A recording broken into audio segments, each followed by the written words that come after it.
So it's your girl, your favorite therapist. And I want to talk about Ready to Love, do a full recap of this whole season because it started off, the train was moving, it plateaued, and then I just feel like we never recovered. So let's get into all things Ready to Love. Sit back and let's get into it.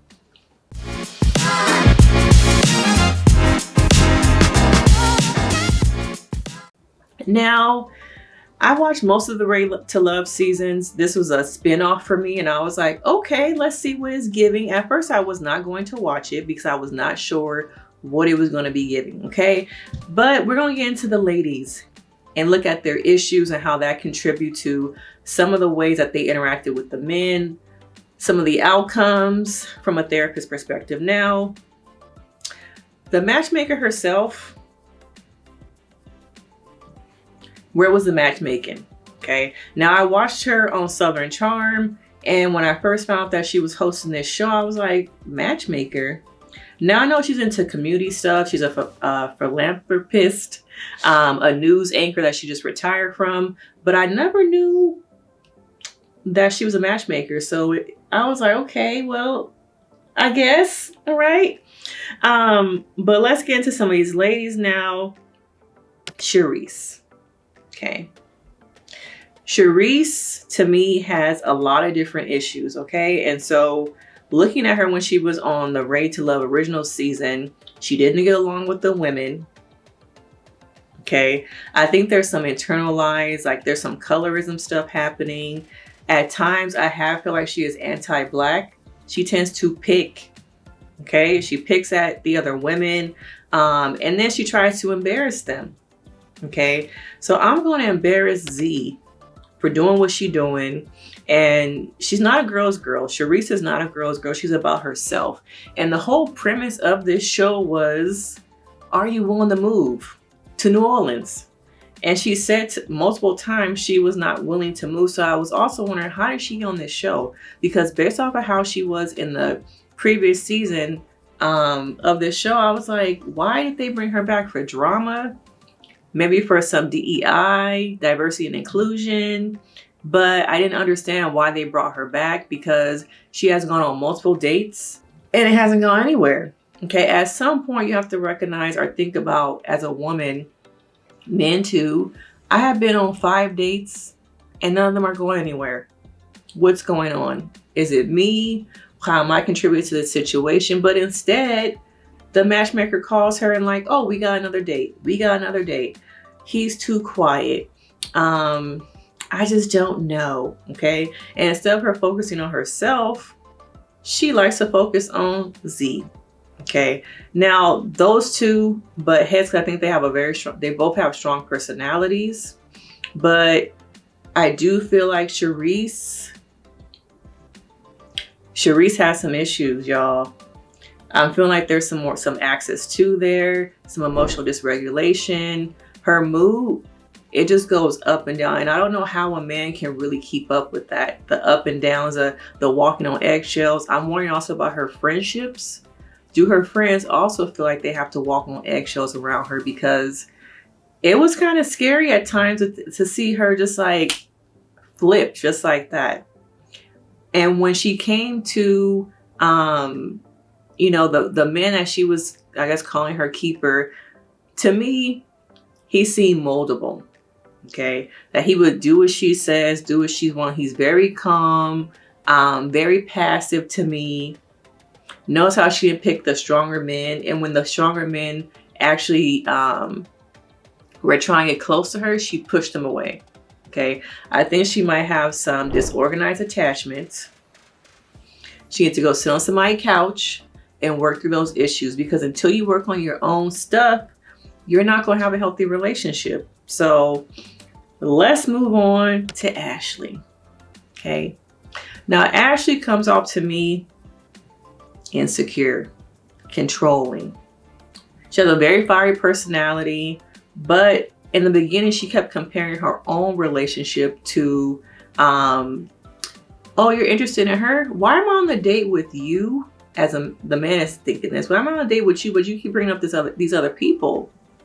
What's going on here? It's the insecurity.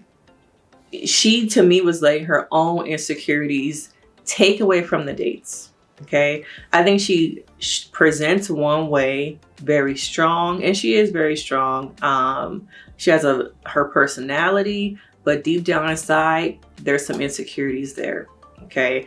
And when it came to, I don't remember the guy's actual name that she was dating, it did feel like at times like she was trying to change him. And I think it was either his sister or his friend picked up on what's wrong with the way he dresses. And every time he tried to talk, I'm going to talk. Okay. There was just so much control, so much dominance. And I think sometimes people don't realize when they're dating how much of their own insecurity comes out as an attempt to control and power. Okay. I need control and power so that I can feel comfortable. And to me, she didn't really let him really just be himself. She was trying to change him.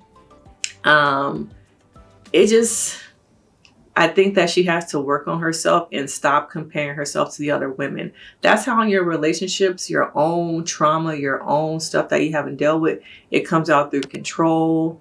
It comes out through neediness, trying to prove yourself. And for what do you get out of that? Ask yourself, what do I get out of trying to have control over the men in my life? Let me know in the comments, y'all. Okay.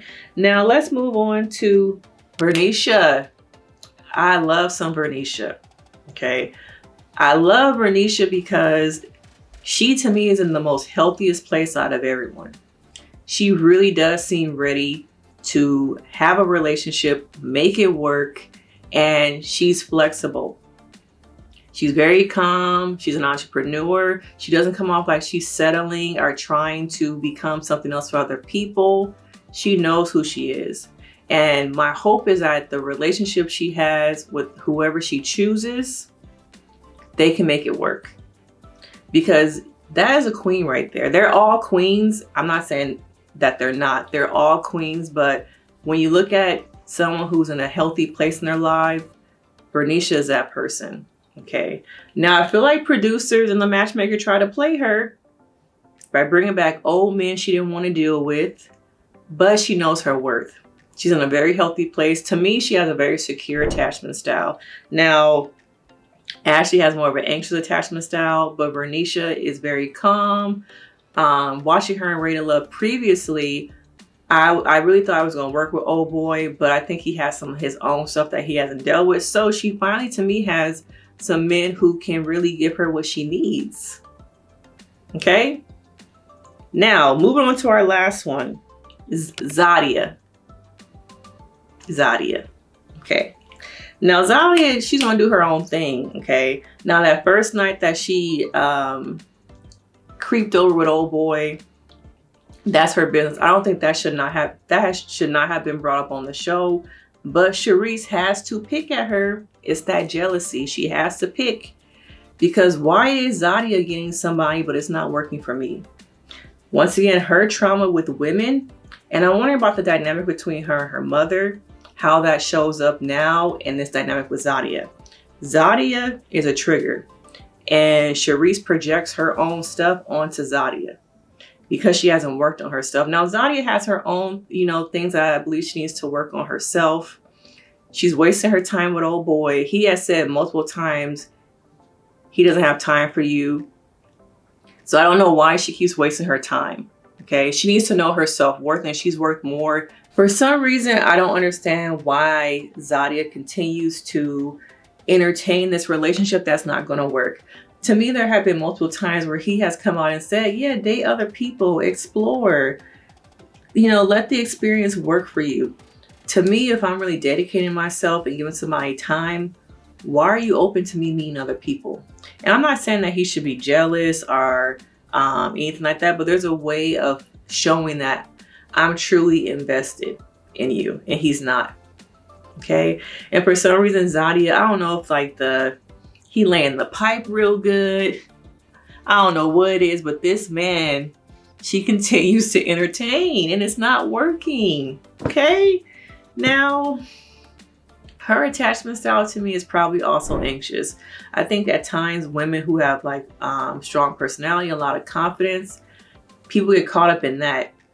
But behind that is a lot of insecurity. And her insecurity shows in how she continues to waste her time with somebody.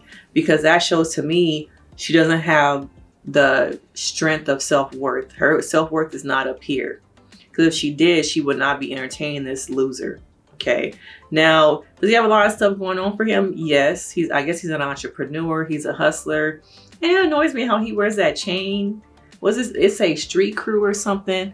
That has been annoying, but this show, it started off very well, but it showed that women be settling. That's what this show showed to me.